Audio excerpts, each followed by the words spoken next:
Hello and welcome to episode 3 of Easto Talks. Today's talking points are going to be the Epsom Oaks tomorrow, the Epsom Derby on Saturday, and also a different derby, which is the Manchester Derby with the FA Cup final on Saturday. We'll also be touching on a controversial topic with the Just Stop Oil protesters, and I'll also be going through a very competitive handicap at Epsom on Saturday, where my nap of the weekend runs.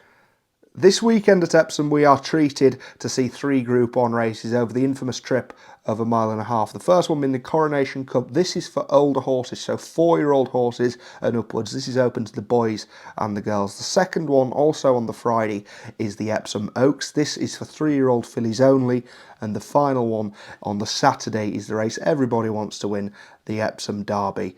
This is for colts and fillies. No geldings are allowed, but it's usually dominated by the colts. You very rarely see fillies in the race. The first race I will be talking about is the Coronation Cup tomorrow. The favourite is a horse called Westover, heading the market at 9-4. He was third in the Epsom Derby last year. I think he should have finished second. He had no luck in running, and then he went over to Ireland to win the Irish equivalent with the Irish Derby. He was probably the most impressive winner I've ever seen of an Irish Derby. He tore the field apart, being very impressive. The second favourite, Emily Upjohn, she was a very, very unlucky second in the Epsom Oaks last year. She blew the start. She had a tough run through, going on the outside, and finished like the proverbial steam train to finish a very, very unlucky second. The third horse in the betting, this is Hurricane Lane. He, again, is an Irish Derby winner. He won it the year before Westover. He won it in 2021. This is the oldest horse in the race. He's 5 years old. The rest of the field are 4 years old. Then he went on to win the St Leger. Obviously, he won the St Leger at Doncaster in the same year as his Irish Derby win. He wasn't on top form last year. He didn't manage to get a win. However, he won last time out. He had headgear on for the first time, and he has them on again tomorrow. He was very, very tough to win at Newmarket last time out, getting up in the shadows of the post under William Buick. Another horse which is again quite close in the betting at 11-2. This is Point Lonsdale.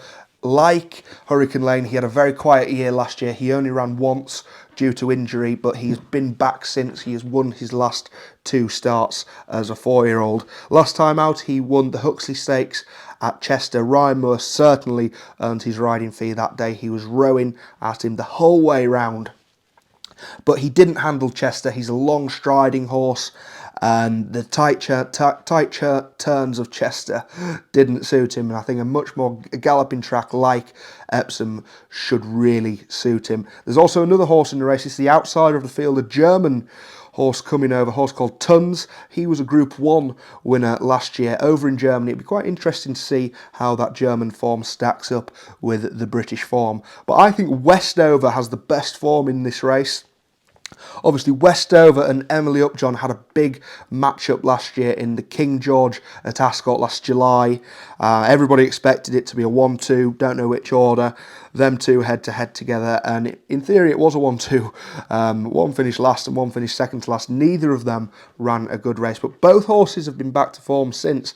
Westover finished second in the Shima Classic in Dubai, and Emily Upjohn went on to win on Champions Day at Ascot. So both horses have proven that it was just a bad day, and they hopefully will be back to their best, seeing who has got the best Epsom form. Personally, I think Westover will win the race.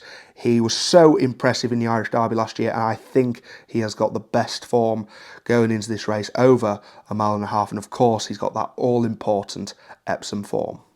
The second Group 1 of the day tomorrow, and the third classic of the calendar year. This is the Epsom Oaks, and it's headed in the market by a filly called Save the Last Dance. She won by 22 lengths in the Cheshire Oaks last time out. She couldn't have been any more impressive. However, it was on very heavy ground. It was very deep that day, and I think the winning margin was certainly amplified by the ground. Paul Smith, one of the Coolmore boys, was interviewed after the race, and he was asked whether she would go on the better ground at Epsom, and he was confident that she would. He said that she'll probably be even better on this better ground. But she's only ran 3 times to date. She has never ran on ground better than soft. She finished 5th on soft ground first time up, and she has won her last 2 races on heavy. Would I be wanting to would I be having a bet on her 6-5?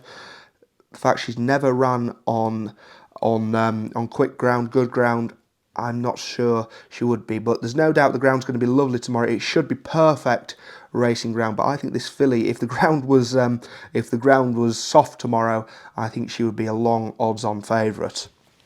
But she deserves to be favourite after how she did it last time out. And a bit of a story about this filly, actually, because her dam, Daddy's Little Darling, she came over from America to run in the Epsom Oaks the year Enable won the race, actually.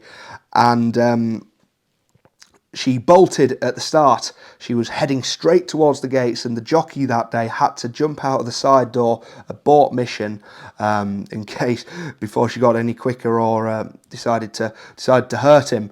But unfortunately, her dam didn't run in the race, and obviously her sire Galileo was a very, very famous winner of the Epsom Derby. So there's a bit of there's not as much as the connections would like.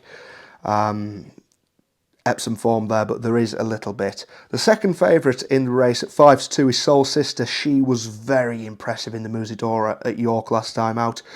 John and Tady Gosden must have thought a lot about it, because when she went into that race, she was only rated 84. She went into the race, she was one of the outsiders, and she had a electric turn of foot, won the race by 4 lengths, and really does deserve to be here. I think she will improve. Again, she looks like a scopy filly, and I think there is a lot more to come from this girl. Obviously, the Gosden team must have thought a lot about her, and she does deserve to run in this race. Whether she should be as short as 5-2, I'm not 100% convinced. Another horse in the race, a filly called Running Lion. She really did impress me in the Pretty Polly last time out. She looked like a proper galloper, and I think the 1.5 miles will really, really suit her. She's ridden by Oisin Murphy. Oisin is the man of the moment at the moment. He rode a 3-timer today at Yarmouth, and he rode a double yesterday at Beverley, so he'll be confident going into the race tomorrow. Again, another filly for the John and Tady Gosden team, but she won the Pretty Polly last time out. I loved her attitude, and she is the only 3-year-old crop of... She's in the only 3-year-old crop of Roaring Lion, the late, great Roaring Lion. Unfortunately, he died at stud, but I think he would have gone on to have been one of the legendary sires, and connections of Roaring Lion will be really hoping that they can pick up a classic winner in his memory. But there are the top 3 in the market. It's 14-1 the field from there, with Eternal Hope, Heartache Tonight, Be Happy, another one for the Coolmore team, another horse for the Coolmore team, Red Riding Hood, and a couple more of the outsiders in the race. Personally, I'm not going to be having a bet in the Oaks tomorrow, but it deserves to be headed in the market by Save the Last Dance. Would I be backing her at 6-5? The answer is a very short and sweet one. That is no. But Running Lion, I think, should be a safe each way bet at 6-1 under Oisin Murphy for John and Tady Gosden. If you put a gun to my head, Running Lion is the one I would be on in the Oaks. On Saturday, there is some brilliant sporting action with racing and football. Obviously, we've got the Epsom Derby and also the Manchester Derby at Wembley with the FA Cup final. The first ever Manchester Derby in an FA Cup final. It's quite hard to believe, is that, with the two clubs' history. But before I get on to talking about both of these events, I'd just like to touch very, very briefly on the Just Stop Oil activists. These people have been in the news a lot recently, gluing themselves to the road, throwing oil paint over priceless pieces of art, and also they tried stopping the snooker, and also had a go at stopping the cricket today at Lord's. These people are talking about doing something at the Derby. They tried to stop the Grand National. That was a disaster for them.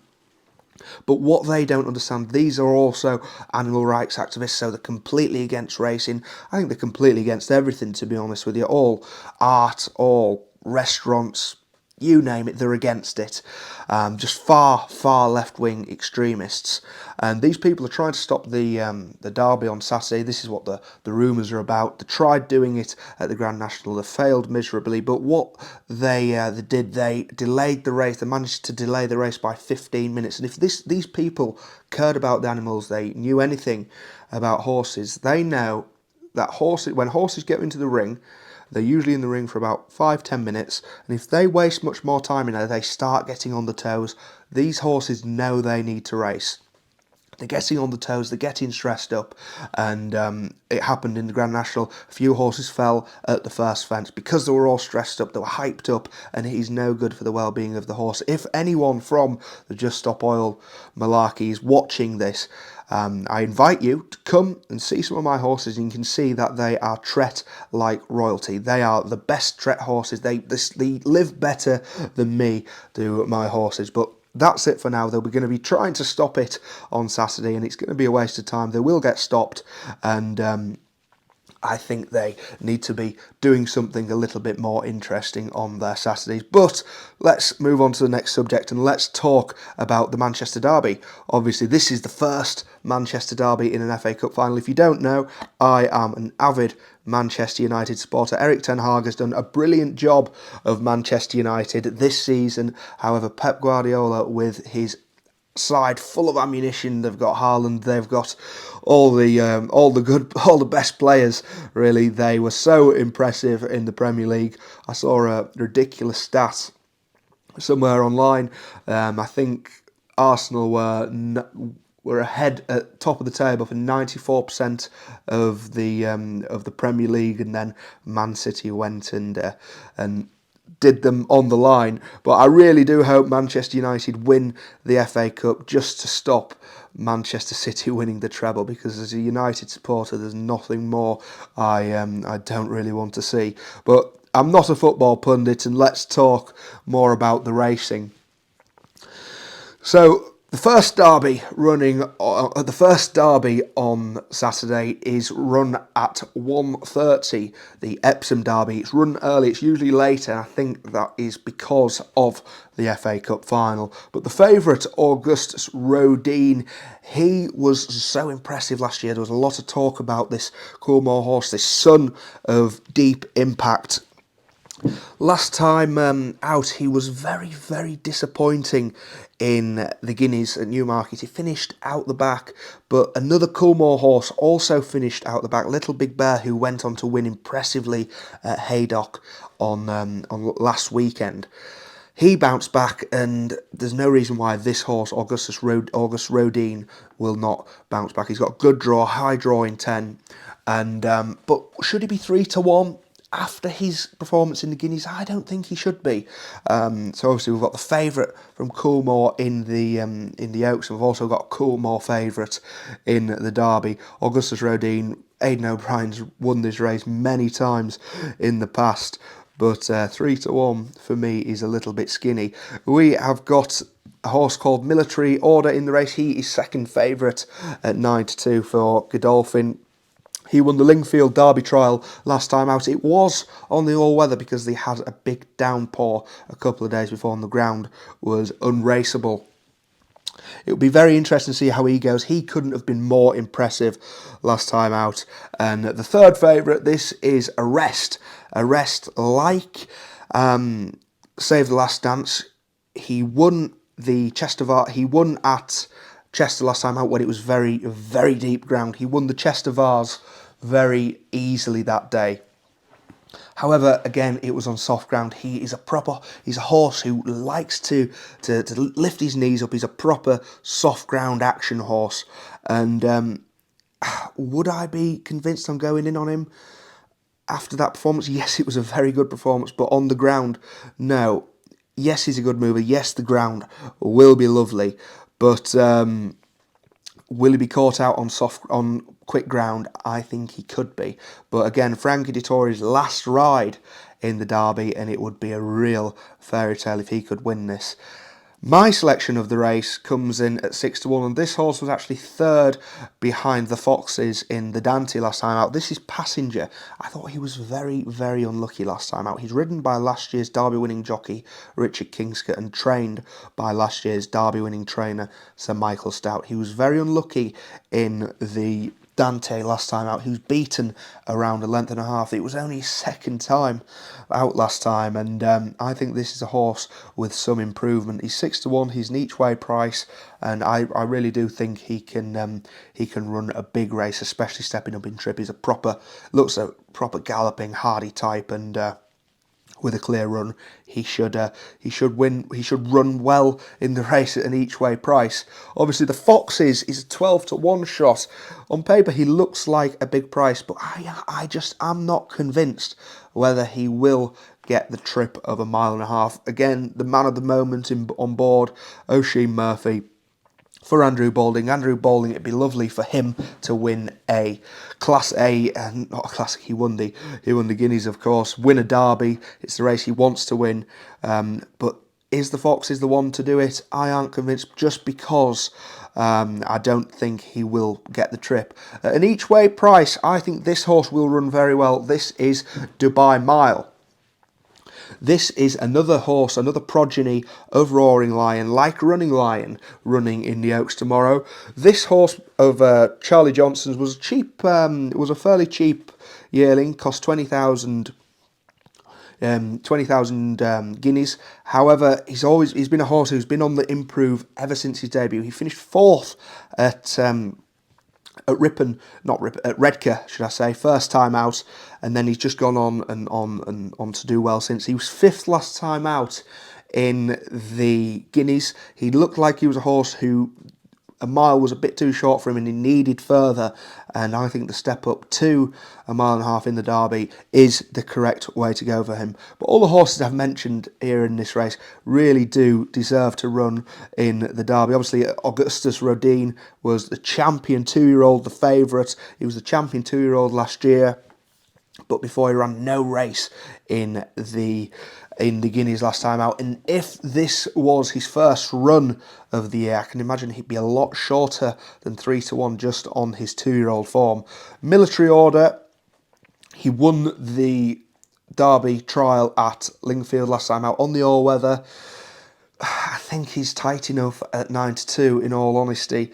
A rest, it'd be brilliant for Frankie Dettori to win the race. Yes, it was on very, very soft ground last time out. He has had a racecourse gallop like Running Lion, which I forgot to mention earlier. He's had a racecourse gallop just so he's gone round Epsom, handling Tattenham Corner, and under Frankie Dettori again. Hopefully, they'd be really fairy tale ending. But my main selection of the race is Passenger. I think he should have won the Dante last time. I thought he was very, very unlucky, and he's been supplemented, so the connections have paid a fee to put him in the race, a much larger fee than the original entry fee to run him in the race. But I think he is very capable of winning this Derby. And my each way selection of the race would be Dubai Mile for Charlie Johnson. But we've got a brilliant weekend of sport ahead.